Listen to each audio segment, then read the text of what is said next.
বৃদ্ধ রফিক চাচা অনেকদিন ধরে একা, ঘরে আলো কম, কথা নেই, শুধু একটা মোমবাতি ধীরে ধীরে পুড়ছে। পাশের বাসার এক বাচ্চা ছেলে তামিম ঢুকে বলল, চাচা, আপনি অন্ধকারে বসে আছেন কেন? রফিক চাচা হাসি দিয়ে বলল, এই মোমবাতিটা শেষ হলে আমি আলোটা নিভিয়ে দেব। মোমবাতি নিভে যায়, ঘর অন্ধকার।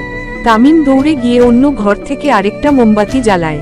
ছেলেটা হাসল, চাচা, আলো নিভে গেলে নতুনটা জ্বালাতে হয়, অন্ধকারে বসে থাকা যায় না। বৃদ্ধ চাচা মৃদু হাসলেন, চোখে পানি।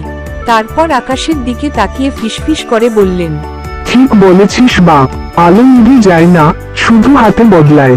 জীবনও তাই, আমরা হারিয়ে যাই, কিন্তু ভালোবাসা আলো হয়ে বেঁচে থাকে অন্যের মধ্যে।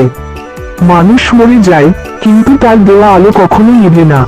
গল্পটা যদি ভালো লাগে তাহলে অবশ্যই চ্যানেলটা সাবস্ক্রাইব করবে, লাইক, কমেন্ট এবং শেয়ার করতে ভুলবেন না প্লিজ।